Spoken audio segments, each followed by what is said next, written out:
So my number one is a player that we've done a video on. Can I guess it? Yeah. Oliver Burke. Well, maybe he does deserve a video, but no, it's not Oliver Burke. No, but he deserves a video for a different reason.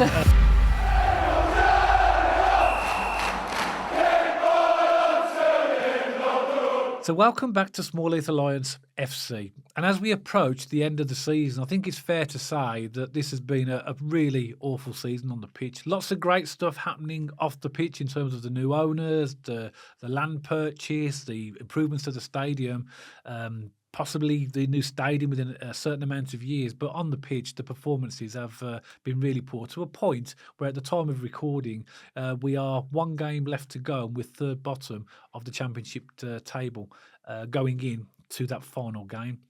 But in this video, myself and Matt we had a conversation earlier in the week about, are there any players that we feel that could hold their heads up high this season, even with all the turmoil and trouble and bad performances that we had. I want to make it clear that this video is not about the best Birmingham City players, because I think that would be a stretch to talk about the word best in the way that we perform this season. But there are some players in our team that are, maybe worth a little bit of credit for the way that they performed in really difficult circumstances. And the way we're going to do this is in a 3-2-1. So we're going to discuss who we think is in third place, second place and first place, and share each other's opinions. And before we recorded this video, I've got no idea which players Matt selected. He has no idea which ones I've selected. So straight up to Matt then, who do you think, Matt, as your third place might have some form of credibility or be able to hold their head up this year? Yeah, I think that's a really good point. I want to hit home again. Just double down on it. This is not our favourite players. This is not our best players. This is just any players who have any credibility from the seasons so far. So in my first pick is Christian Bielek. I've been really impressed with him this season. I've been impressed with him pretty much most seasons. And, he's been versatile. He started the season in the midfield, and then we've asked him to come into centre-back, I think pretty much from January onwards. He's been the centre-half. I think we look a lot more solid at the back when he's in the team. And for me, actually, I've started to see a little bit of a sprinkling of a captain in the making there. For me, even against Huddersfield at the weekend and rather than the week before, he was the only one commanding. He was the only one bossing, and I see him doing it quite a lot. So for me, Christian Bielek goes in there in my third pick. Okay. Now, the player I've picked as my third player who I think can hold their head up high, and I think this will be a lot of people's number one, is Jay Stansfield. Mm-hmm. He's third in mine. Obviously, he's scored his goals. He's coming on loan. And I've not really picked him as well because of his goals, although his goals have been absolutely essential. Without him, we'd be relegated weeks ago. But it's because of his effort. Every single game he plays, he's always running around. He puts the effort in. He's trying his damnedest to get the ball, win the ball back, even when we're under pressure. So to me, he's been an absolutely fabulous signing on loan. I'd love to see us keep him, but I think that's going to be difficult, and maybe that's a conversation for another day. But he's got 12 goals for us, 7 at home, 5 away. He could, I think, in my opinion, be a 20-plus goal. If he had a partner alongside him or was in a better team, I think he would be a 20-plus goal scorer. I don't know why. When I think of Jay Stansfield, I think he'd be brilliant in a team like Ipswich. They've got Kiefer Moore up front. They catch teams quickly on the break, lots of space in the box. I think he'd score 20-plus goals in a team like Ipswich. He's got 12 this season for us in a struggling team in the Championship, and he's been on his own. He's had no service. He's literally been on his own. And so I think even in our team with a strike partner or better players around him, he'd have got 20-plus. But I think my only slight criticism for him, and he's a young player, is that sometimes I think, like we've had this conversation before, Matt, that he tries to break the net every time. He needs to be. I think that'll come with time. He just needs to be a bit more composed. But for me, he's been an outstanding loan player for us, and I think he can hold his head up high without a doubt, in my opinion. Yeah. Do you remember when we played QPR and he had that chance and he scuffed it, and then I said on the podcast he needs to have a bit more composure. Yeah. Boom, go straight into the Preston game and places it. I was like, yes. Yeah. Okay, cool. Good big. Yeah, I was going to say I think Stansfield would possibly be on the top of most people's list for Blues this year. He's my third place. It's a shame he's not a full-time Blues player. He's obviously going to be going back to Fulham, but what about your number two then? Who's your number two? So my number two, and I don't know where he's gone in recent weeks, but it's Cody Drama. And the reason why I've picked Cody Drama is because for me, we're so much stronger with him down that right-hand side. He had a really good start and middle part of the season. And then he has had a few bad games in the Millwall, QPR. He definitely sort of went off the boil. I don't know whether something's going on a little bit behind the scenes with Cody Drama, whether he's a little bit unsettled or not. But for me, I think, because we were talking about the impact of our loan players, weren't we, Dad, about January, February, and we were saying that Stansfield and Drama were very close in terms of their output to the Blues team. And for me, I think, as I say, I don't know where he's gone and what's happened to him. I hope we see him in the last game against Norwich. I don't think we will. But for me, I've really, really liked Cody Drama this year. Yeah, and there's not any reports of him being injured. I find it a strange one. I mean, that suggests that maybe something's gone on behind the scenes there, because he's a lone player. But I don't know. I've not even picked him, only on the basis that he's somebody that's sort of out the team, and he has been there for a good few games. But I agree with you though. I mean, what I saw of him, I think he's and we've said we've got to sign him. But something's gone wrong. I mean, it could be some personality clash with the different managers, or I've got a feeling something's gone on behind the scenes and he's a little bit unsettled. I don't know why. I just got a feeling. But for me, I mean, you can't just discredit everything he's done for the whole season because he's had a couple of games off the pitch. You know, he did play against QPR. That was only 3 weeks ago. So he has played with us for the majority of the season, and I think he's been outstanding. I think Buchanan and Laird allowed too many crosses coming into the box. He does do a better job for me of cutting out the supply. He's aggressive on the ball. He gets up the pitch. So for me, I've been. I mean, people will probably be watching this going, "What are you on about?" But I think in terms of, because they haven't, Cody Drama's not been on the pitch a lot recently. But if you think back to his overall performances this season, I think he's been fantastic. No, I think Blues fans who have watched a lot of Blues games this season, or season ticket holders like ourselves, and people who've been to away games, I think they won't say what you're going on about. I think that's a really good shout. I didn't really, for some reason, could cross my mind, but now that you've mentioned him, he's been very good for us, hasn't he? I think he's been outstanding. Yeah, maybe he should have been in my top three, but unfortunately he hasn't made it. But I think he can hold his head up as well. Yeah. And just to remind people, this is about players that could possibly hold their head up in a team that has been really poor this season. It's not about the best players. We keep reiterating that because we know we'll end up getting a load of comments about, none of the players are any good, and we should get rid of a lot of them. And by the way, I must admit, I've picked three because you said let's keep it interesting and pick three. I had to have a long, hard think about three. Yeah. I really did. I really struggled to even nail it down to three. And as I say, and even these players, so I've done my two. I've done Bielek and Drama. They haven't had perfect seasons. They've had bad games. They've had moments. But I think overall, when you think about their commitment and their passion in games, I think they've done okay and they can hold their head high. Well, my next one should be pretty quick. So this is my number two, okay, and it's Christian Bielek. Okay, which is your number three, for all the reasons you mentioned, really. And I think as well, I mean, there have been games where Christian Bielek, particularly at the beginning of the season, he was really, particularly when he was playing that midfield role, making mistakes, and he wasn't perceived as a real ball playing midfielder. But I think again, it's another example of I think a good quality player that's playing in a poor team. So he's got better players around him. He's going to get even better. But to me, I think he's stood up this season. He's been versatile, like you mentioned. He started off in midfield. Mowbray put him as centre half. Rowett put him back in midfield for the first couple of games. Then he's put him back. So he's a really player that we can use for flexibility in the team. But I also think he makes a difference. I always feel that the team is much more solid with him in it. I always feel more comfortable with him in it, particularly at centre half. And I think I think he can hold his head up high. Yeah.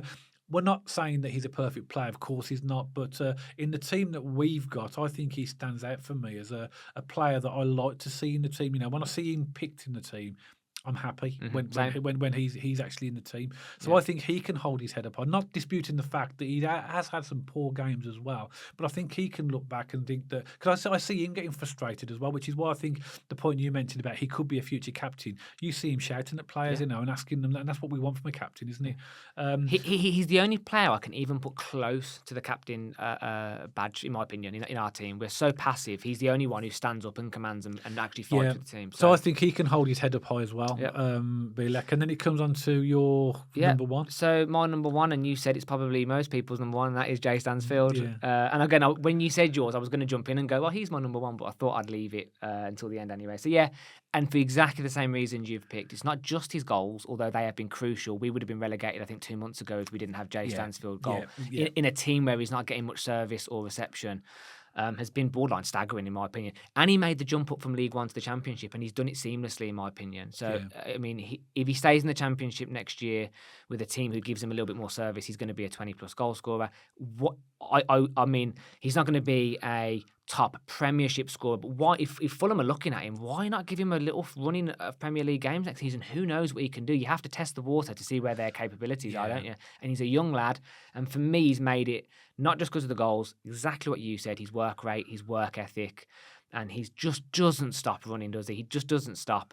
And he's held that front line really well for us. And I just want to point out, Huddersfield away, certain fans were singing, "You're not fit to wear the shirt." That was not pointed at Jay Stansfield, because he's came out and apologised at the time of recording this morning and said, apologies for my antics after the game. The fans have been amazing this year, and Yuki put his arm around him. Yuki's got that leadership quality as well. But for me, Jay Stansfield definitely can come out of the way from this season with his head held high. And again, because he's going to go back to Fulham. If we don't sign him, he's always welcome down St.Andrews. He absolutely is, and he's going to be in such demand. There's going to be a lot of clubs looking at him. I hope we can stay in the Championship and find some way of keeping him, even if he's back on loan. But I'd hate to see him playing for somebody else and coming down and St Andrews and scoring against us. Yeah. But I agree, obviously I put him as my number 3. So my number 1 is a player that we've done a video on. Can I guess it? Yeah. Oliver Burke. Well, maybe he does deserve a video, but no, it's not Oliver Burke. No, but he deserves a video for a different reason. No, it's Ivan Sunjic. Okay. And I believe he can really hold his head up high, because we know that when he came back to us at the beginning of the season, most Blues fans didn't expect to see him playing for us again. He could have just come back, sat on the bench or in the under 23s, picked up his salary, and then left at the end of the season. He didn't. He did the absolute opposite. He come back. He had a fantastic pre-season. Got picked from the very beginning. And every time I watch him, and I know he's not the most gifted player in the world, but this is not about the most gifted or the best player. We've said that. But if you look at the player that gives everything every single game, and that you want someone, the other Blues players to look at, it's him. You want to see the commitment he does. Okay. He's not the greatest player. I'll make that point clear. But to me, he deserves to hold his head up higher than anybody else this season, because of the way he's just come back to us. Tried to, I think, make a point that he is a decent player in terms of, he deserves to be in the team. And I think as well, the way he breaks up and disrupts teams is something we haven't got at all in our squad. And he is obviously at the end of his contract now, so it's likely that he's going to be gone this summer. And I'm going to miss him. And I know that he's very mixed with Blues fans in terms of his ability. But as a Blues fan, qualities, first and foremost, hard work, commitment. That's what we expect as Blues fans, and that's what he gives us.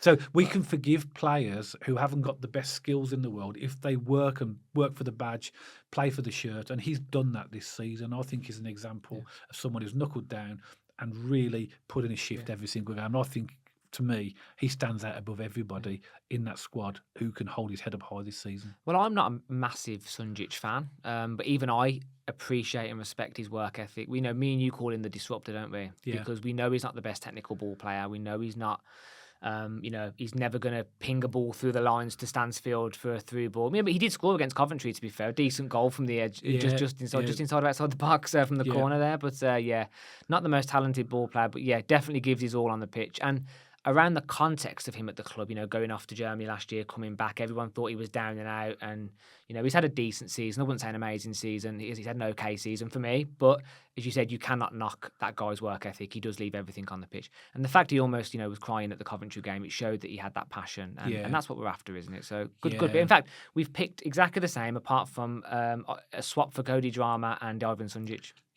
Yes, and so that's hardly real surprise with the players that we have actually picked. But again, I just want to make it clear that, and we have to really emphasise this point. I know that people have mixed opinions of different players, and we've had a poor season on the pitch. We know that, Birmingham City supporters.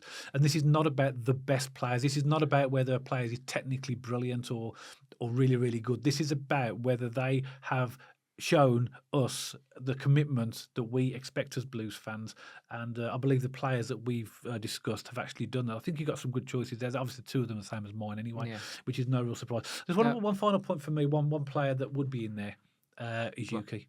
Yuki. He's Blues through and through, but obviously we couldn't really include him because he's been a bit part player through partly his age, partly through injury. Yeah. But he's always going to be up there. So, if you could look at a player that will always hold his head up as Birmingham City, it's always going to be Yuki. Yeah. So I thought we need to raise that point because, Yeah, again, yeah. I know that people think, well, what about Yuki? Mm-hmm. Because he's Yeah. a real good role model. Can I mention just one more who just missed out on the list? And I won't go into massive amounts of detail as well, but for me, Buchanan just missed the list. I think he's had a bit of a poorer second half to the season for me, to be honest. Yeah. And there's been a little bit of sloppiness in a couple of games, Yeah. but I still think Buchanan can decently hold his head high. He just missed out on my list, but that's just an honourable mention for me there for Buchanan. Yeah, fair enough. But what do you think, Birmingham City supporters? We expect certain qualities in our players, don't we? And hopefully the players that we've identified have displayed those qualities during this season. But if you've got any other suggestions, then please let us know in the comments below which players you feel may have at least gleaned a little bit of pride with the club or shown some commitments that maybe we haven't covered. So pop a comment below and let me and Matt hear your thoughts. If you did like this video, then don't forget to give us a thumbs up, and also don't forget to follow us on our social media channels, and you'll see the handles appearing on the screen right now. That is for our Instagram account and for our X account. And of course, if you haven't pressed the subscribe button, make sure you hit that subscribe button so you don't miss any future videos all about Birmingham City. And myself and Matt will see you on the next video.